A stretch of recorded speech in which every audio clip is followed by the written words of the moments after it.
The autumn winds in Willow Creek always brought a biting chill, a dampness that clung to everything. But for the fishermen, this wasn't a cause for sorrow. The colder months meant the fish, plump and plentiful, would swarm downriver. Yet for John, the bite in the air was a stark reminder of his changed life. He sat by the window, the cigarette a burning ember between his fingers, his gaze lost in the deluge outside. The rain had been relentless for 3 days, the ditch behind his house swollen, almost overflowing. It was a good thing his mother-in-law had insisted on raising the house's foundation a good 3 feet. What are you doing? Smoking in here with a child around? Do you want to kill your wife and baby? The sharp, cutting voice from behind him wasn't a surprise. He knew it was Sarah, his wife, her pregnant belly a heavy burden as she emerged from the kitchen. John hastily took another drag, stubbed out the cigarette, and stepped onto the small porch. He sat on the very edge of the porch, the rain misting his face. What's the big deal? A little smoke won't hurt. It'll hurt me and my child. Sarah's voice was laced with an irritation that grated on his nerves. To an outsider, she might appear concerned for their health, a caring wife. But the truth was far more sinister. The real reason for her constant complaints, her relentless nagging, was John's unemployment. He'd lost his job more than a month ago. Unlike the other fishermen in Willow Creek, John, at Sarah's insistence, had abandoned his trade the moment they were married. She called it a lowly, uneducated profession. She'd forced him to move to the city, to train as a jeweler, to embrace a proper career. He'd indulged her, not just because he loved her, but because she carried his child. The modest savings from their wedding had funded his 16-month apprenticeship. He'd excelled, returning home with high hopes of opening his own small shop. But fate, as it often does, had a cruel twist in store. The moment he arrived, he learned that his mother, Martha, had suffered a stroke and a fall. Every penny they'd saved was poured into her treatment. Martha recovered, a small miracle, but it came at the cost of John's dream. Sarah's resentment festered. He couldn't stop her from complaining, nor could he magically conjure money. He just smiled, a strained, hopeful grin, assuring her they'd find a way. They'd open the shop eventually. He looked at Sarah, forcing a cheerful tone. Go on, rest inside. What good is standing out here? What if the baby kicks? Sarah's eyes remained clouded with irritation. It feels like the baby is already kicking with frustration. If you cared about me and our child, you wouldn't have let things get this bad. John knew exactly what she was hinting at. He tried to steer the conversation away from his mother's house. Come on, darling, I'm trying to start over. There'll be some difficulties, but I'll never let you or our child suffer. Let me feel your belly. It must be kicking hard, huh? As he reached out, Sarah slapped his hand away, her voice sharp. Your hands reek of cigarettes. Don't touch me. And what about the house? What about it? John feigned ignorance. Don't play dumb. The money to fix Mom's house. She's about to be discharged. How will she live in that dilapidated place? The roof's practically caved in. Sarah pointed dramatically towards the crumbling roof of his mother's old home.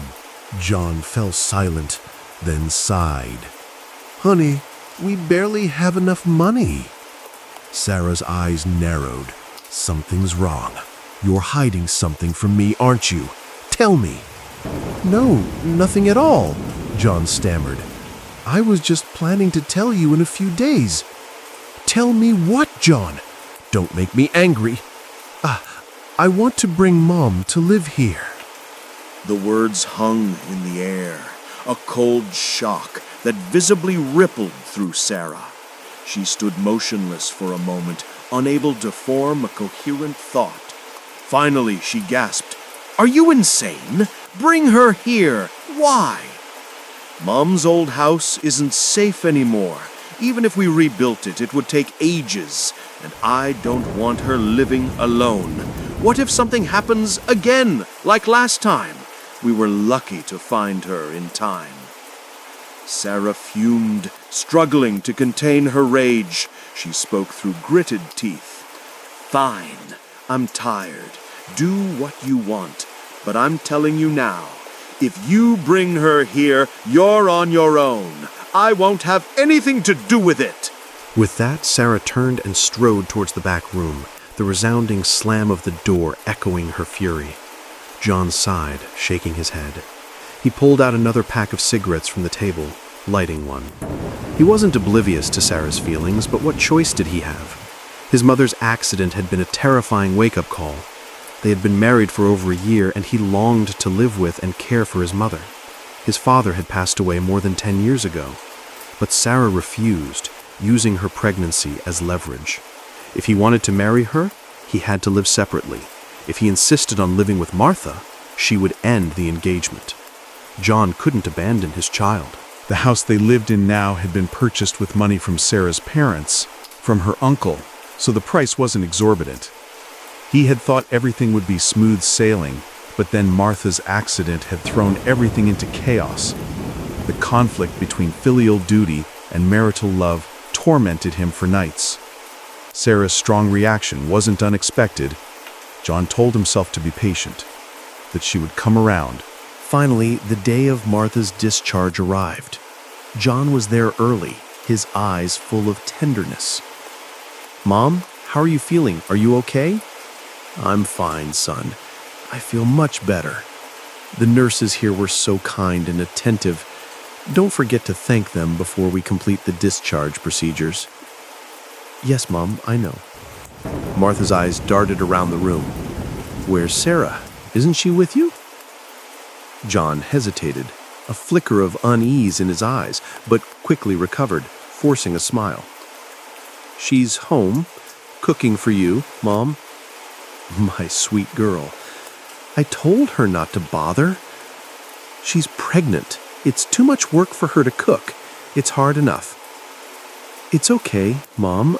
I'm sure she's done by now," John said, scratching his head. But the truth was, he'd cooked alone that morning. Before coming to the hospital, he'd cooked a chicken and made porridge. He'd only asked Sarah to warm it up. He knew Sarah never liked to cook, and with Martha around, there was no way she would leave the hospital to return home. Martha was still very weak, but she'd recovered about 80 to 90%.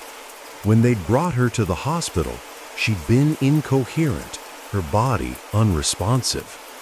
Now, as they reached the house, John realized he'd been in such a hurry he'd forgotten his keys. He called out, "Sarah! Sarah!" but no one answered. He tried her phone, but there was no reply. Martha's voice was gentle. Maybe Sarah went somewhere. John shook his head. "She never goes out, and I told her to stay home today since you were coming." Just as he finished speaking, the door slowly opened. Sarah stood there, her eyes narrowed. "Why didn't you bring the keys? Did you expect someone to be waiting to open the door?" Martha beamed, delighted to see her daughter-in-law. "Sarah, my dear, I'm here." In her mind, she expected Sarah to greet her warmly, or at least ask how she was, but Sarah didn't even glance at her. John wasn't surprised by his wife's reaction. He quickly interjected, "Sarah, you should go rest. And to you, Mom, don't mind her. She probably woke up early to cook, so she's a bit tired, and she's pregnant, so she's moody. Please be understanding." Martha chuckled. Oh my, Sarah is so diligent, waking up early to cook and even cleaning the house. Look how sparkling it is. You're so lucky, John. John smiled, but he knew the truth. He'd cleaned the entire house himself. Sarah hadn't lifted a finger, but letting things unfold this way was clearly not good. While Martha rested in the living room, John slipped into their bedroom to talk to Sarah. Sarah lay still on the bed, feigning sleep, unresponsive to his presence. He gently rubbed her back, whispering, "Sarah, what's wrong? Come on, you have to try to understand. If you and Mom can get along, our child will be happy, won't he?" Finally, Sarah grumbled, pushing him away. "Just leave me alone, John. Go be with your mother. Let me sleep." "Come on, Sarah. You have to eat some chicken porridge with Mom and me. You have to be happy for our child, don't you?" Sarah finally relented, grudgingly getting up. This time, to John's surprise, she managed a strained, "Hello, Mom. Feeling better?" "Much better, dear. It's truly a blessing to have you and John. Without you two, this old body would have joined your father long ago." John quickly interjected, "Mom, why are you talking about such unlucky things? Let's eat. I'll go warm up the porridge now so it's nice and hot." The meal passed in a strained cheerfulness, mostly from Martha and John. Sarah ate, but her smiles were forced, her eyes distant. After eating, Sarah returned to the bedroom, but this time, she didn't just lie down. She packed a few changes of clothes, then walked out of the house. She only said one sentence. "John, Mom, my mom just called. It's urgent. I have to go to her place. Can you take me and Mom home, or should I go alone?" Martha, ever the worrier, turned to John. "John, take your wife home. Don't let her go alone." "Yes, Mom." John nodded. He got up and followed Sarah. On the way, John and Sarah argued again. The reason was still the same, and they couldn't find common ground. When they reached her mother's house, Sarah, without a word, burst into tears, sobbing uncontrollably.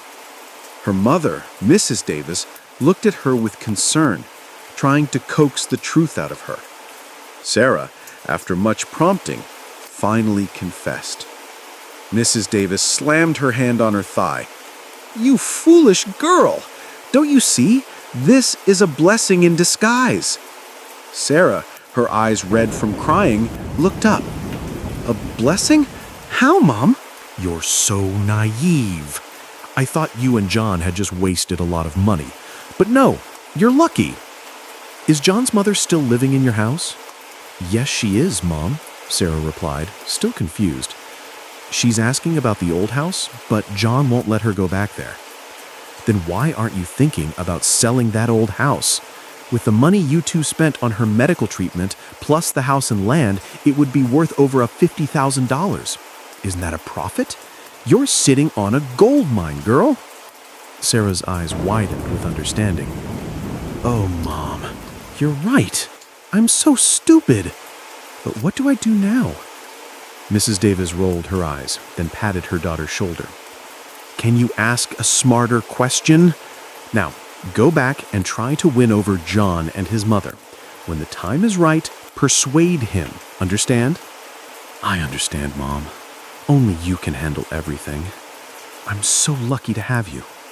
You're lucky John is so calm. Otherwise, he would have beaten you by now. You were married later than I was, but you have no cunning at all. After talking for a while longer, Sarah returned home. When John saw her, he was surprised. Even more so when she held several large fish in her hands. She smiled sweetly. I stopped by the market and saw these fresh fish. They're good for Mom's health, so I bought them to make hot pot for her. Martha patted John's back, chuckling. John, why are you just standing there like a dummy? Go help Sarah cook. She must be tired from walking all the way. As they went into the kitchen, John whispered to Sarah, Sarah, what's wrong with you? Aren't you angry about Mom moving in? Sarah plunged a fish into the pot, sending water splashing everywhere. Do you want me to be normal or angry? It's all for our child, John. I'll be gentle and polite with Mom, but you should also know your limits. Oh, Sarah, thank you for understanding me. It was truly the right decision to marry you. My friends used to tease me, but I didn't care. Now I can tell them they were wrong. John's words stemmed from a past decision. He'd only known Sarah for a month when at a friend's birthday party, both had too much to drink. One thing led to another, and Sarah became pregnant. John didn't shy away. He accepted responsibility. And Sarah, it seemed, genuinely cared for him, despite his humble background. John's friends often joked, warning him he might be paying for someone else's mistake. But John simply laughed it off. He trusted his wife completely. How could Sarah ever be that kind of person? More than 2 weeks passed. Sarah's act of the dutiful daughter-in-law was flawless, but her patience was wearing thin. She was sick of constantly smiling and talking to Martha. Tonight, she decided, after dinner, she would bring up the issue.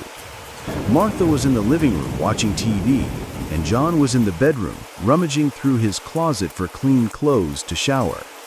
Sarah seized the moment. "John, I have something to tell you." "What is it, dear?" "When do you plan to open the shop?" John chuckled. "Slow down, dear. Where would we get the money for that right now? I plan to go back to the city soon to work at the same place I apprenticed. I think by the end of the year we'll have enough."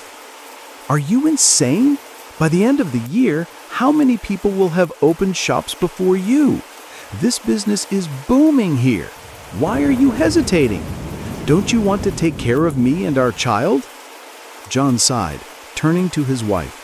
"You know our financial situation, dear. How can we afford to open a shop?" Sarah, who had prepared for this, raised her voice. "What about Mom's old house?" Finally, John understood his wife's hidden meaning. But contrary to her expectations, John's reaction was completely different. He shook his head. "No, we can't do that." Sarah leaped up. "Why not? Your mother is living here now. Who are you keeping that house for? Why are you and your mother so selfish?" John's eyes widened. For the first time, he was truly angry. He pointed a finger at Sarah.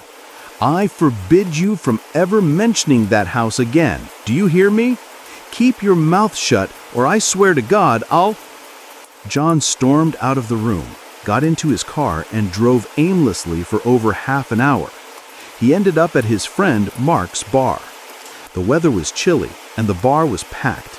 John ordered a few beers and a plate of fried meat, then sat down, drowning his sorrows. He was utterly distraught. In his memory, in his very being, his mother's house held immense significance. When he was 50, his father had been diagnosed with cancer. Martha, desperate to save her husband, had considered selling the house to pay for his treatment, but John's father wouldn't allow it. He said that the house was a sacred legacy from their ancestors, a place where 3 generations of only sons had been born. They couldn't sell the land. If they sold it, where would their ancestors rest? Where would they be worshipped? "If you sell it, I'd rather die." His father had been unyielding. Eventually, Martha and John had to agree. From then on, until his father's last breath, the idea of preserving the land became an unwavering conviction for both Martha and John. John wished Sarah could understand his feelings, but she couldn't, and a part of him felt useless, unable to make her happy. He drank until Mark, the bar owner, had to tell him he couldn't serve him anymore. Stumbling, John made his way home. Sarah was asleep, the door locked. Martha rushed to him, a mix of relief and worry on her face. "John, where have you been? I asked Sarah, but she wouldn't answer. She just slammed the door. Did you two argue?" John shook his head. "It's nothing, Mom. Go to bed." But his evasiveness only confirmed Martha's suspicions. "What is it? Why won't you tell me? What's wrong?" On any other day, Without the influence of alcohol, John might have remained silent, but tonight, as they say, in vino veritas, John poured out his heart, his voice filled with suppressed frustration. Martha listened, her face etched with sorrow. She sighed. And Sarah? What about Sarah? John's voice grew louder, loud enough for Sarah to hear from the bedroom. No, absolutely not. I won't sell it. If you touch that land, I'll die right here. Martha shook her head. I don't know what to say about this, son. Your father was set on keeping that land, it's true, but you need to think about your wife too, John. You have to take care of everything, understand? Then Martha stood up and walked into the back room. John lay on the sofa in the living room, muttering, "No sale. No one can sell it." Sarah, though seemingly asleep, had been awake the entire night. How could she sleep? To witness her only son and his wife arguing, and to recall her husband's words from years ago, Martha found herself in an impossible position. She was torn between filial piety and marital harmony. It wasn't until the first rooster crowed outside that Martha finally found her answer. The morning sky remained overcast, the air thick with the lingering scent of rain. John, still groggy from the alcohol, was oblivious to the world outside. Martha, hat in hand, had left early. Sarah, too, had returned to her mother's house, not out of anger, but for something far more urgent. She'd received a frantic call from her mother, Mrs. Davis, just after 5 in the morning. Sarah had jumped out of bed, barely dressed, rushing to her mother's side. Mrs. Davis was waiting by the door, her face contorted in a mask of terror, as if she'd witnessed something truly horrifying. "Mom! Mom!" Sarah cried. Her voice startled Mrs. Davis, who then burst into tears, her voice trembling. "He's back, daughter. He's back." Mrs. Davis pulled a crumpled piece of paper from her pocket and handed it to Sarah. Sarah unfolded it. Inside, scrawled in faint handwriting, was a single line. "Tomorrow, 10 a.m., County Market. Don't show, don't leave." This message sent a jolt of fear through Sarah. She knew the sender, a person she had desperately tried to forget. Memories flooded Sarah's mind like a rewound film. 3 years ago, living a carefree life in the city, she'd met a young man named Vince. He was a playboy, a prince, who spent money like water, never hesitating to shower her with gifts. But Sarah soon discovered Vince was involved in drug trafficking and protection rackets, explaining his immense wealth. As their relationship deepened, his true nature emerged, a brutal, abusive man. Terrified, she'd fled back to Willow Creek. At the time, Vince's network in the city had been busted by the police, and she'd hoped her nightmare with him was over, but it wasn't. Sarah was carrying Vince's child. She'd been frantic, and under Mrs. Davis's guidance, she'd aborted the pregnancy. She had buried that past, keeping it a secret from John when they married. Sarah's hands trembled as she crumpled the note. "Mom, what is this? What's going on?" Mrs. Davis sighed, recounting the events. "Yesterday evening, I saw a shadowy figure lurking outside the house. When I went back inside, he was gone. But then, as dusk fell, he reappeared and I recognized him. It was Vince. He stood right outside the door, staring intensely at me. I tried to close the door, but it was too late. He marched right in, asking for you. He claimed you were in the city, but he already knew about your house and where John lived. He said he wanted his child back. If not, he demanded money. If I didn't comply, he said I'd face the consequences. When I threatened to call the police, he left. I thought he was gone for good. But this morning, I woke up, went out to sweep the yard, and found this note. Oh my God. What do I do now, Mom? I thought he was arrested. How did he get out? No, child. Someone else took the fall for him. He's terrifying now. I called you because we need to figure this out. Go meet him. See what he wants. What else could he want? Money, of course, that scumbag. Mrs. Davis sighed heavily. He'll demand it and we'll have to give it to him. If he exposes this to John, he won't let you off easy. Hearing her mother, Sarah grew even more terrified. Her relationship with John was already strained. If this secret came out, it would be the final straw, and John would surely leave her. But Sarah didn't dare confront Vince. She knew his cold-blooded, ruthless nature, and she was 7 months pregnant, a crucial and dangerous time. After much thought, she turned to Mrs. Davis. Mom, can you go meet him for me tomorrow morning, then tell me what he wants? Mrs. Davis was clearly afraid, but seeing her pregnant daughter, she reluctantly agreed. Sarah left her mother's house, her mind reeling with dread. John, meanwhile, assumed Sarah was still angry about the house, so he didn't pay her any mind. He just took his fishing net and went to the marsh. Martha didn't return until noon. She seemed cheerful and went straight to the kitchen to cook a pork hock and papaya soup for Sarah. But Sarah was in no mood to eat. Martha brought a hot bowl of soup into the bedroom, whispering, "Sarah, dear, come and eat while it's hot."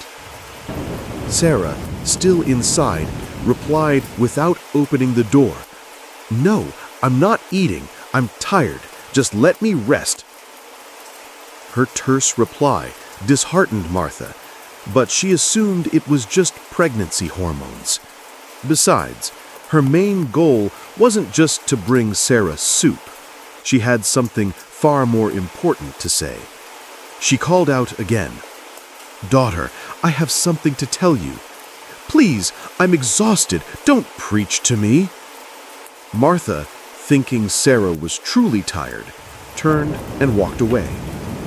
There are some things you just can't foresee. What Martha was about to say held immense significance for Sarah. After a sleepless night, Martha had wandered to her husband's grave in the morning.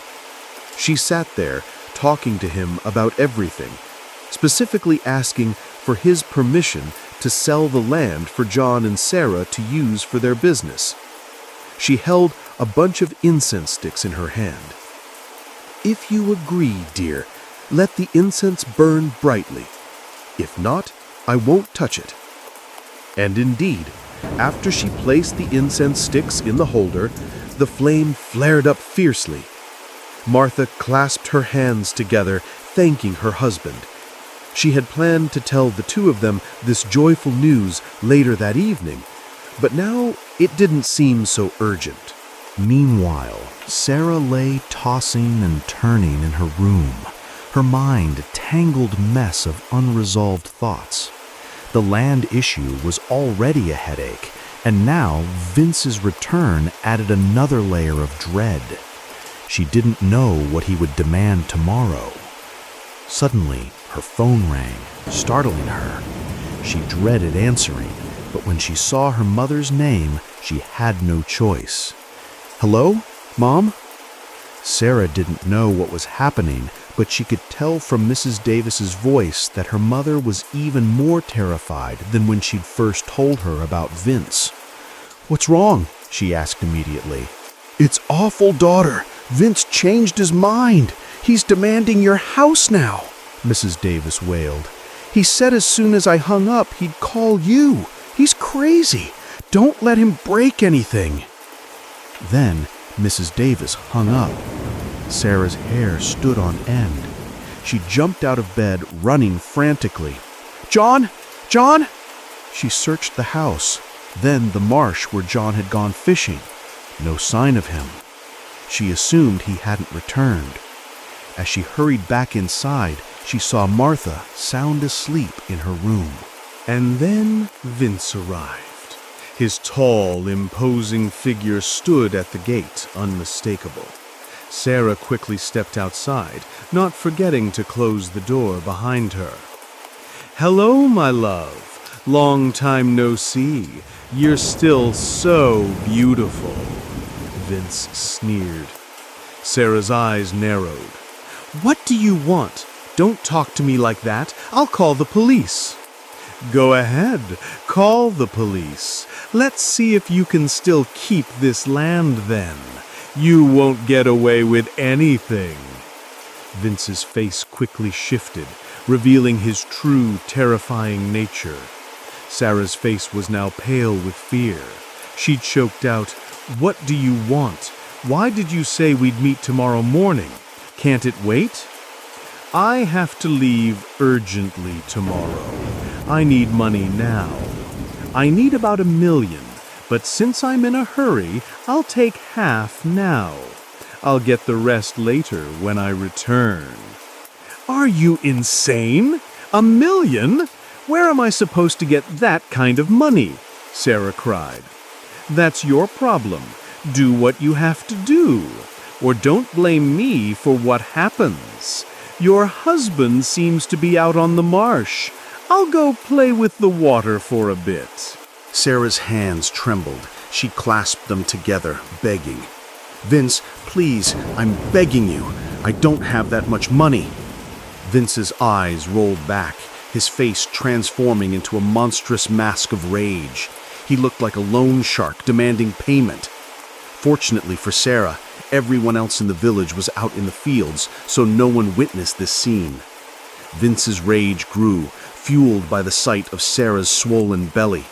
He reached out and grabbed her by the throat. "You think you can get rid of my child and live happily ever after? You underestimate Vince." "No, please, I'm pregnant. I'm in danger." Suddenly, a voice shrieked from behind them. "You, what are you doing here?" It was Martha, but her appearance only made things worse. Perhaps Vince's voice had been too loud, waking Martha from her nap. He sneered, a twisted grin on his face. "Well, well, well, the mother-in-law. You have a truly virtuous daughter-in-law, don't you?" "Shut up!" Sarah screamed, her eyes red and streaming with tears. Martha, oblivious to the full extent of the situation, only knew that her daughter-in-law and grandchild were in danger. She grabbed a broom from the corner and lunged at Vince, striking him repeatedly. "Who are you? What do you want? Aren't you afraid I'll call the police?"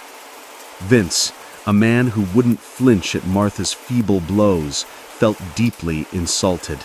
He gritted his teeth, pushed her hard, sending Martha tumbling backward. Her head struck the concrete steps behind her. Blood gushed from the back of her head. Martha could only utter a faint groan. "Mom!" Sarah wailed, crying out Martha's name. Seeing the situation spiral out of control, Vince quickly fled. The rain began to fall, mixing with Martha's blood, spreading across the ground. It seemed to be John's lucky day. He'd caught a lot of fish. Pleased with his catch, he drove home, planning to share his good fortune with his mother. He also needed to pick up a few things to make some cold dishes. But when he arrived, the house was empty, the door locked. Then he saw it, a pool of blood on the ground. A wave of dread washed over him. He frantically pulled out his phone. 30 missed calls from Sarah. He remembered that he'd silenced his phone and put it in the car's trunk, wanting some peace after their argument. Without hesitation, he called her back. "John! John! Mom is gone." Sarah's voice on the other end, choked with sobs, struck John like a physical blow. The phone slipped from his hand, the signal lost. John ran, a blur, to the hospital. When he arrived, Sarah was slumped on a bench crying uncontrollably. Seeing him, she wept even harder. "John, where's Mom? What happened?" Sarah took a shaky breath, then recounted her fabricated story. This afternoon, it started raining. Mom went to get the clothes she'd hung out to dry and slipped, hitting her head on the steps. I heard her scream, ran out of the room, and there was so much blood. I brought her to the hospital, but where is Mom? Sarah sobbed, stammering. The doctor said Mom didn't make it.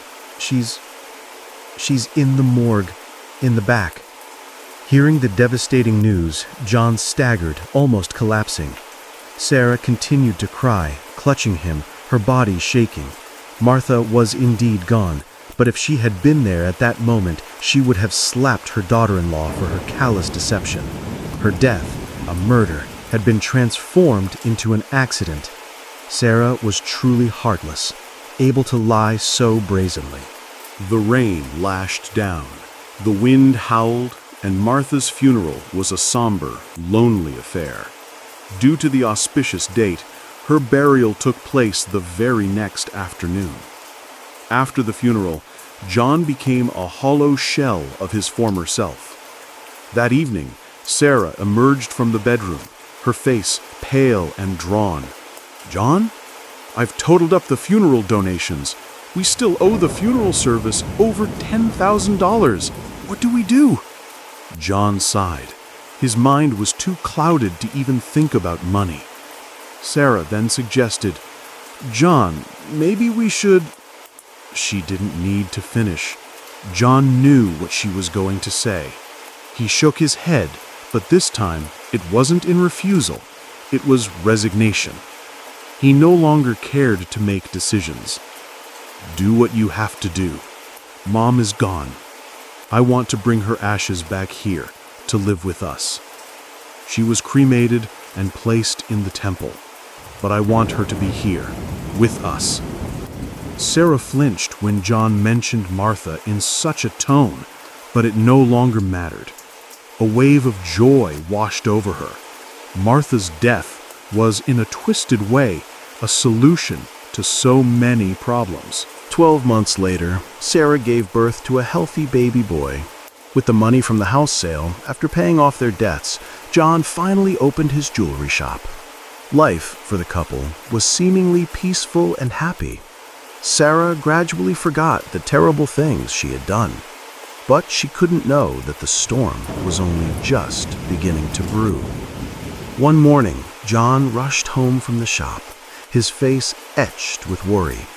He'd been working overnight on some urgent orders. Usually, he'd return home for lunch or dinner. When he arrived, he found Sarah holding their son, the baby restless. "John, what are you doing home so early?" she asked. John shook his head, his face still pale. He walked to Martha's altar, lit an incense stick, and whispered something. Then he slumped onto a chair, sighing. "I keep dreaming about Mom." "What is it, dear?" "I dream about Mom standing right outside the door, her whole body covered in mud and blood. She keeps reaching out to me, crying, saying she's cold and needs money. I just ran home to tell you. I think Mom hasn't found peace. This afternoon, we should take some offerings to her grave." Sarah stammered, "Yes, I understand." But she quickly composed herself. Since Martha's death, she'd never once seen her or dreamt of her. It was John who grieved for his mother and worked late, so it was understandable he'd have such dreams. Besides, if Martha's spirit truly manifested, wouldn't she come to her first? This thought reassured Sarah. "All right, later I'll send our son to the neighbor's house, and then we'll go. You can arrange everything for me."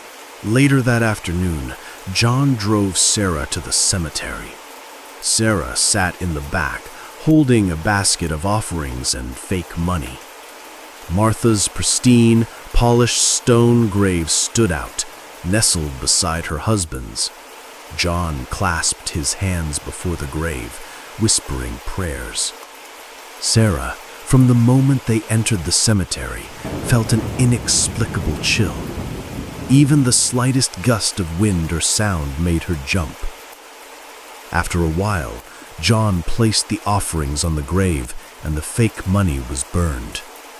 He turned to Sarah. "Sarah, Light an incense stick for Mom, then we can go. Sarah reluctantly stepped forward, standing directly in front of Martha's headstone.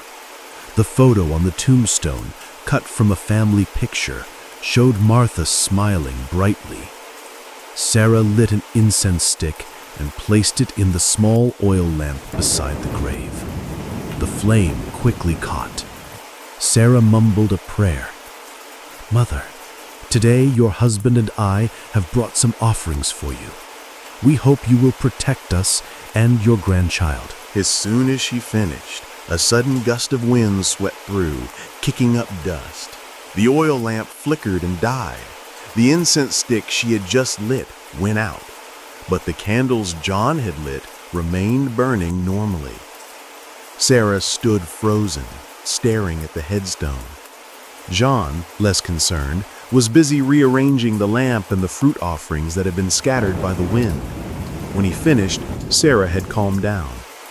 John chuckled. "What a strong wind! Mom must be happy we're here, right, dear?" Sarah just gave a strained, unnatural smile. Neither of them lingered. John had urgent work at his shop and hurried back. Sarah, however, couldn't stop thinking about what had happened at the cemetery. The more she thought, the more bewildered she became. Why were things happening like this? She quickly pushed the thoughts away, telling herself it was just a coincidence.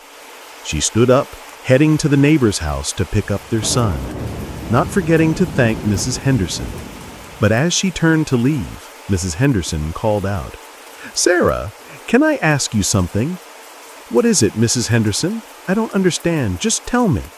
Are you trying to borrow money? We're neighbors. If you're in trouble, just tell me and I'll help if I can." Mrs. Henderson shook her head, then sighed. "All right, I'll tell you. You and John have a child, so you understand. Martha, she's not at peace." Hearing this, Sarah's fear returned, intensified. The anxiety she had managed to suppress now flared up again. She tried to interrupt. "Mrs. Henderson, please don't say things like that. It's not good to joke about the dead." "I'm not joking." Mrs. Henderson's face was serious, no hint of a smile. If she wasn't joking, then Sarah was even more terrified. "What is it? Just tell me straight." "It was about 2 weeks ago. I remember it clearly. It was around 5 in the afternoon, but the heavy rain made it gloomy, just like today. You and John were out, so your house was dark, with no lights. I was cycling home from the market.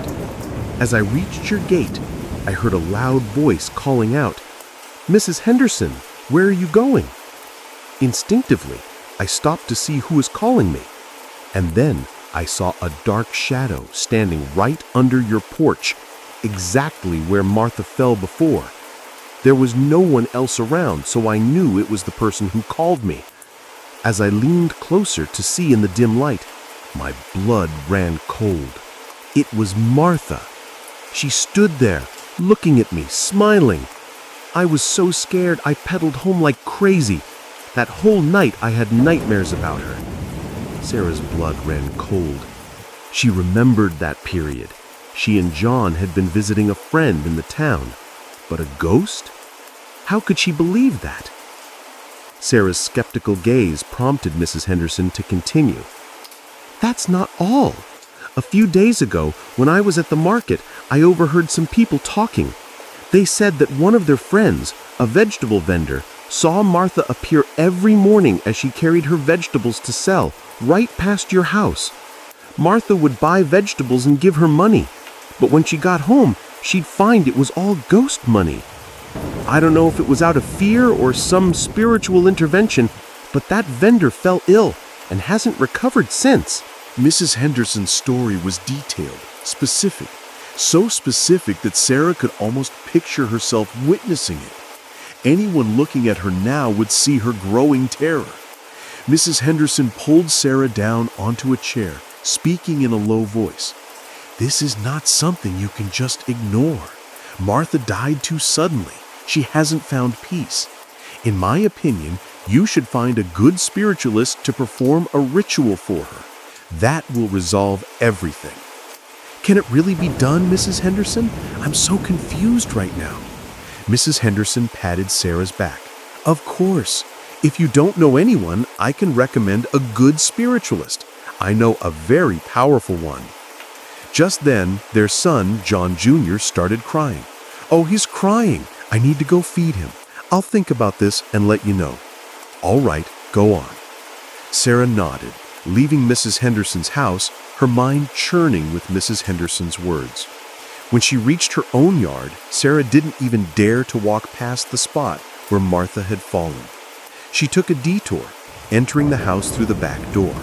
The rain continued to fall relentlessly. John Jr. was 9 or 10 months old now, a chubby, healthy baby. After feeding John Jr. and putting him down for a nap, Sarah lay on the bed, deep in thought. What was all this? Was Martha truly haunting them? And then the memory of that afternoon flooded her mind. Vince fleeing, Martha lying on the ground, reaching out to her. Sarah had been in a panic. She'd knelt down, tried to lift Martha's head, thinking of calling an ambulance. But in that very moment, Sarah's eyes met Martha's, and her hatred resurfaced. Sarah whispered, "It's all your fault, Martha. If it weren't for you, John wouldn't be in this mess." Sarah blamed Martha for all her problems, for the financial strain, for John's despair. And then she remembered Mrs. Henderson's story about her and Vince. What if Martha had heard it? What if she revealed it to John? What then? A chilling decision formed in her mind. Martha's existence was a threat. Sarah let Martha lie there in her own blood until her lips turned blue, until she stopped breathing. Only then did Sarah, feigning despair, call for an ambulance. But it was too late. Now, recalling everything, Sarah felt a prickle of fear. She had committed a terrible act, an act so evil it had angered Martha. All this time, Martha's spirit had been constantly present, and Sarah hadn't known. Perhaps she was right there beside her, invisible to her eyes. The thought of Martha's presence made Sarah's skin crawl. She desperately wanted to sleep, but the fear was too great. She closed her eyes, trying to force herself into unconsciousness. Less than 10 minutes later, Sarah's soft snores filled the room, but snoring didn't mean a peaceful sleep. In her dream, for the first time, Martha appeared to Sarah. Martha stood right outside the house, near where she'd fallen, and called out, "Sarah, come play with Mom." Martha's voice was unmistakable. As she spoke, she knocked on the door. What was most terrifying was that she stood over 10 feet from the door, yet her arms stretched unnaturally long, reaching the door. Sarah was terrified beyond words. She convulsed, screaming, "No, no, don't come near me!" The knocking continued, relentless, despite Sarah's waking terror. She shrieked, "No, please, no more! Sarah! Sarah!" It was that same voice, but no longer Martha's. It was John's, her husband's. Sarah burst out of bed, running to the back door, collapsing into his arms. John, startled by her behavior, asked, "What's wrong, dear?" Sarah stopped crying, then pushed John away. "It's nothing. I just had a bad dream. You stay home with our son. I need to go out for a bit." Without waiting for John to react, she rushed out of the house, heading straight to Mrs. Henderson's. She burst into the house, grabbing Mrs. Henderson's hand. "Please, tell me who that spiritualist is, please." Mrs. Henderson, understanding Sarah's terror, quickly pulled her out of the house. John had finished his work for the day and had planned to spend it with his wife and son. After Sarah's strange behavior, John went to the market to buy a chicken to make porridge for her. He hoped it would help her recover. As he crossed the threshold, the live chicken in his hand suddenly thrashed, as if boiling water had been poured over it. Alarmed, he placed it on the ground. The chicken, as if startled by an invisible force, shrieked 3 times, then collapsed, dead. John was horrified. He bent down to touch it. It was truly dead. Suddenly, a strong gust of wind blew in, bringing a downpour. John, grabbing the dead chicken, rushed to the back kitchen.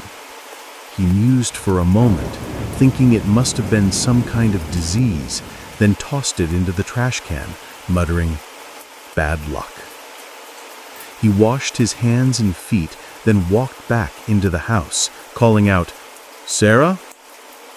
Of course, Sarah wasn't home. Their son, John Jr., was still fast asleep in his crib. John pulled out his phone to call Sarah, but she didn't answer. Where is she? Leaving the house and our son like this? Just then, John Jr. woke up, crying for his mother. It took a long time for John to calm him. The rain continued outside, relentless. The cold made John sleepy. He didn't wait for Sarah. He lay on the bed and slowly drifted into a dream. "John! John!" The calls startled John awake. He looked around the room. Everything was still. John Jr. was still sound asleep. The trembling calls came again. This time, he realized the sound was coming from the living room. Before he could react, the door slowly creaked open. John's eyes widened in horror. Outside, a familiar shadowy figure stood. It was Martha. There was no mistaking her. It was his mother's frail form. But before he could feel joy, John saw her kneeling on the floor, a large chain wrapped around her neck. She clasped her hands, pleading with an unseen entity. She was alone in the room. Then, a chilling whisper emanated from the shadows. "John, save me, John." As John staggered forward, the door slammed shut. He woke up, gasping, looking around frantically. He was in his bed. It had all been a dream. But then, he remembered something. He got out of bed, opened the door, and again he froze. There was another shadowy figure, but it wasn't Martha this time. It was Sarah. She moved like a sleepwalker, her eyes vacant. "Sarah! Sarah!" John called out. His voice startled Sarah and she let out a shriek, dropping something onto the floor. "Where are you going, dear?" John asked, taking a step towards her. He was only 3 feet away from her now. He looked down at what had fallen, but the dim light from outside prevented him from seeing clearly. It was a cloth doll, wrapped in yellow paper. And most disturbing of all, a red string was tightly wrapped around its neck, reminding John of his mother's image in his dream. "What is this, Sarah?" John asked, his voice trembling. Sarah just stood there, speechless. John's eyes narrowed. "Tell me, what have you done?" The more John spoke, the more Sarah's terror grew. "Are you mad, John? If it weren't for Mom's dream, how could I have found out about your dark secrets? You—" As she spoke, John tore the yellow paper from the doll's chest, ripping it in half, then tossed it to the ground. "You spent all night doing this to her?" Sarah screamed, trying to pick up the torn paper. John sighed. "It's too late. You've brought evil into our lives." He turned and walked back to their son. John didn't know the full extent of Sarah's evil deeds. He only thought she had some ill intentions toward his mother. He temporarily will let it go, to let his anger subside. If he stayed angry, he knew he wouldn't be able to think clearly. After John left, Sarah's face was ashen. The spiritualist had warned her, once she received the talisman, she must not let it be damaged, for evil spirits would enter the doll and the talisman, forcing Martha's spirit out. If the talisman was broken, those evil spirits would attack her. At that point, not even God could save her. She was on her own. Sarah shook her head, refusing to accept the truth. She screamed, "No! No! This can't be happening!" She jumped up, rushing back to the spiritualist's house. She thought it was still early, maybe there was still a way to be saved. But no. As she stepped out of the gate, Sarah gasped. The street was no longer normal. Everything was blurred and distorted. A few shadowy figures stood by the road, but Sarah couldn't make them out clearly. She didn't care if her eyes were playing tricks on her or if reality had truly twisted. She sped towards the spiritualist's house. She remembered the way, but when she reached the gate, she called out repeatedly, but no one appeared. She screamed, "Spiritualist, save me, please!" No matter how loud she screamed, there was no reply. And then, from the door in front of her, a stream of red liquid suddenly gushed out, drenching her hands and clothes. The nauseating smell assaulted her nostrils. Sarah realized it was fresh blood. So much blood spewing directly onto her. Sarah shrieked in horror, turning her car around. On the way home, the blur on both sides of the road vanished, replaced by something far more terrifying.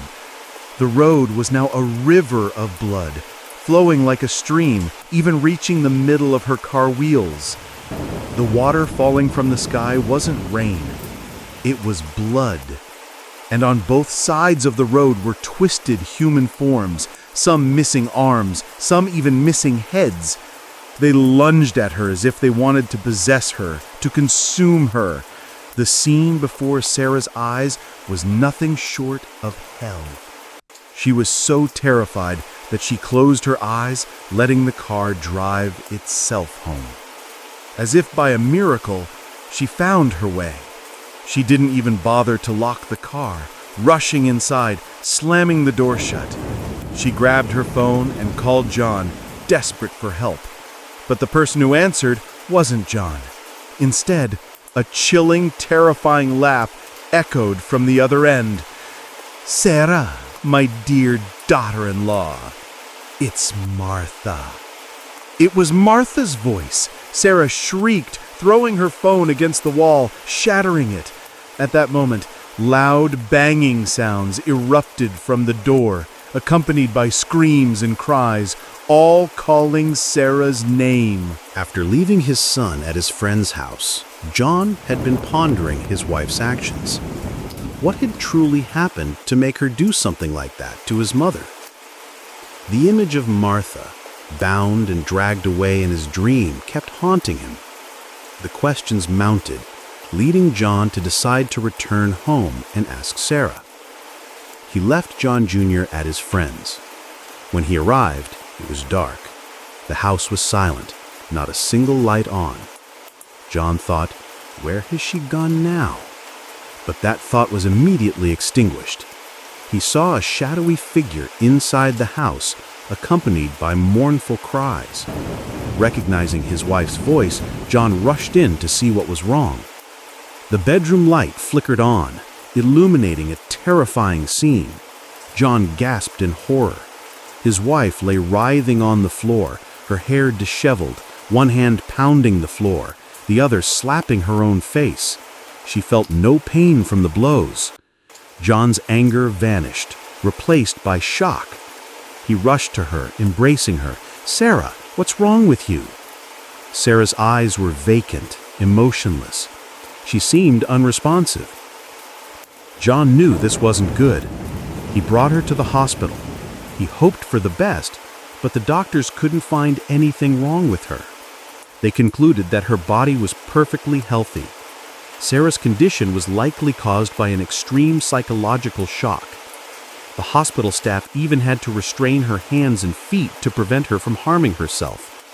Seeing her like this, John could only sigh.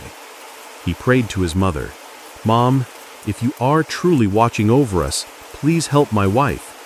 I don't know what she did to you, but our son is too young. What am I going to do?" That night, John stayed at the hospital. The doctor told him if Sarah didn't recover by morning, they might have to transfer her to a psychiatric hospital.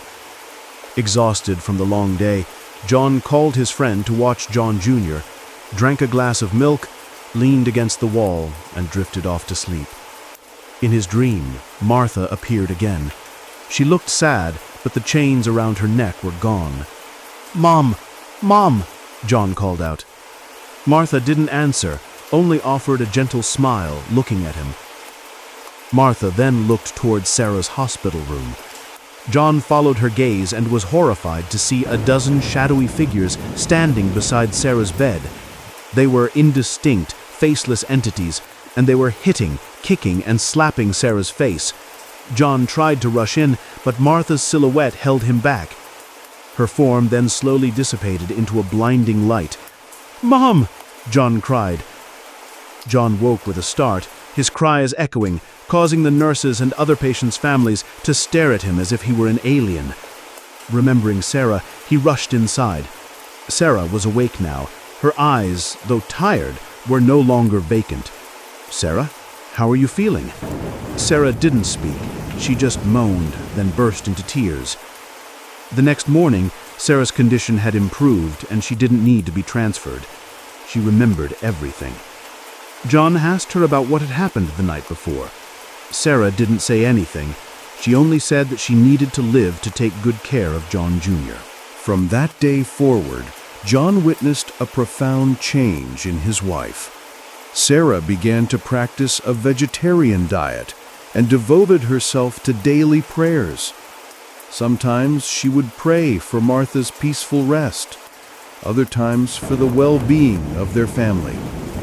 The chilling tales of Martha's spirit gradually faded into oblivion. No one ever saw her appear again. It seemed the shadows had finally lifted, and a new, tranquil dawn had broken over Willow Creek.